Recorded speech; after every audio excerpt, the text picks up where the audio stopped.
Alright guys, Jamal116 back with another Redstone creation. This time I brought a buddy along to help me. His name's Recabilly, if you wanna say hello. Hello. Hello. Hello, buddy. Yeah. Anyways, basically, yeah, we made a Connect 4 board, as you can see from the sign he made up there. And so, basically, the idea is pretty simple. It's Connect 4. Not really much else to say. Oh, I forgot to mention, the showcase and cinematic stuff is over on his channel, actually. We're kind of splitting this up, so if you want to go over and check that out, I'll put a link on the screen. Anyways, let's get started.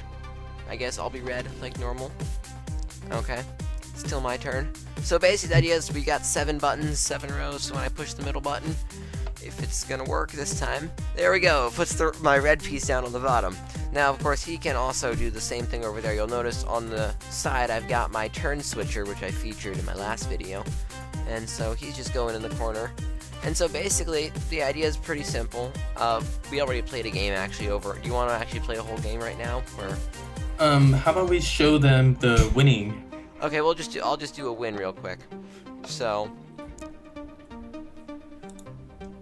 we're just gonna let me win. So the idea is pretty simple.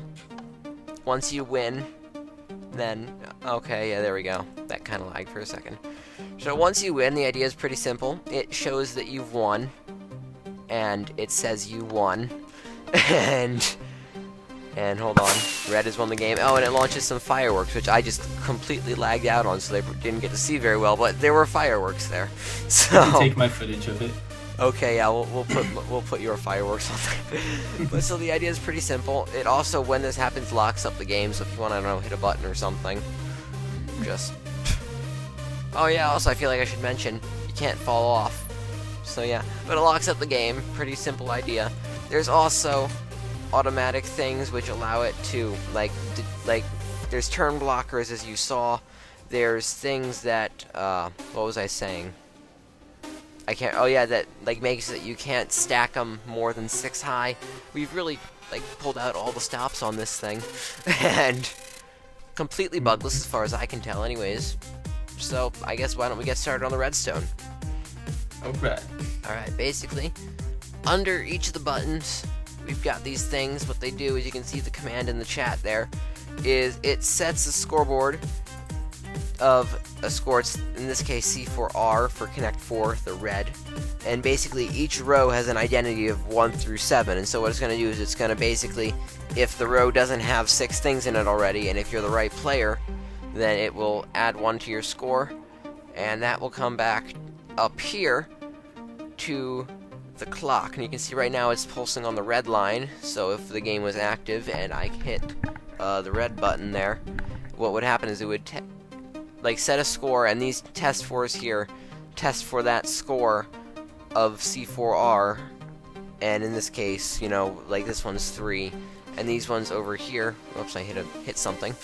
These ones test for an objective, just normal C4, which is what we use for the black control. Now, basically, whenever one of those is activated, it deactivates one of these lines, and basically those are all hooked up to inverters, which go into what was that? Sorry.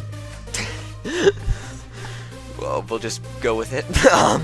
So goes into an inverter into one of these lines. These go into these wonderful RS NOR latches. There's one for each color. This one's red, this one's black, and what's going to happen is I'll just kind of set this one up myself.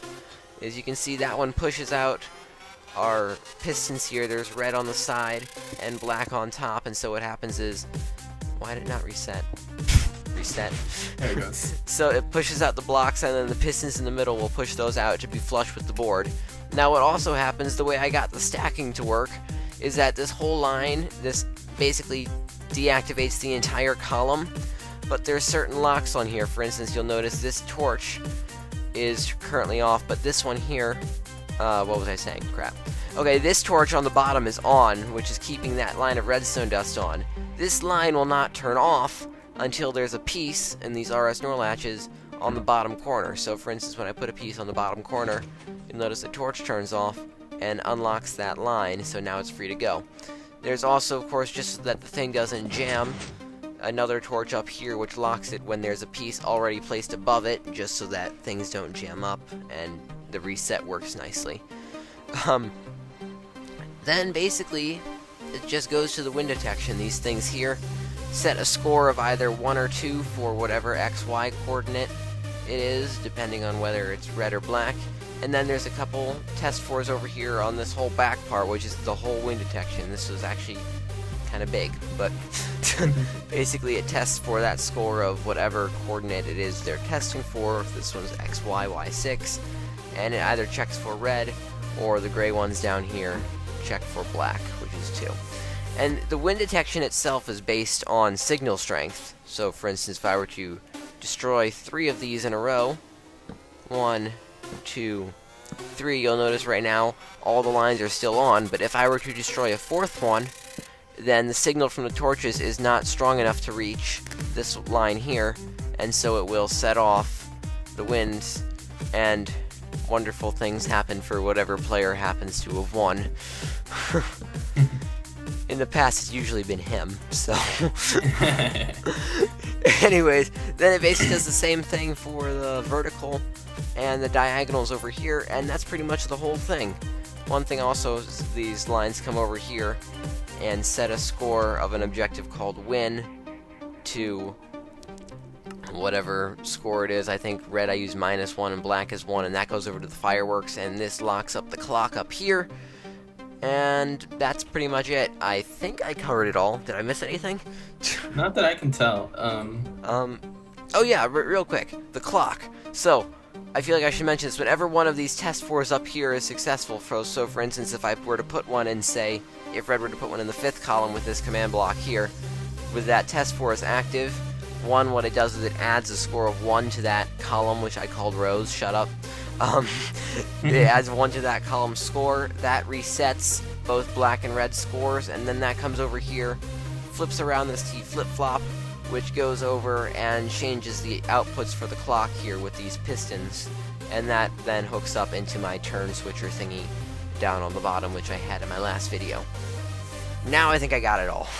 Alright. So, yeah. Anything else you want to add? Or just... No, I think you pretty much covered it all. All these command blocks back here, just adding it and removing the objectives. Just so that they don't, like, if we build another thing, it doesn't crisscross with each other and become annoying to work with. But yeah, that's all that I can think of. Alright, yeah, so I guess I covered that all, so that's really all I have for you guys today. So until next time, Jamal116 and Recabilly signing out. Bye!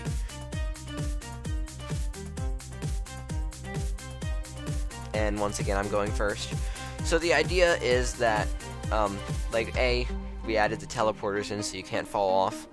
And you can basically just push any of the buttons, and it will put a piece down of your color if the button decides to work.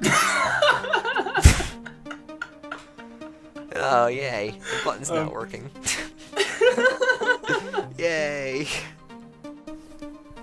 And basically the idea is pretty simple. You can just push a button, and it will put your piece down there eventually.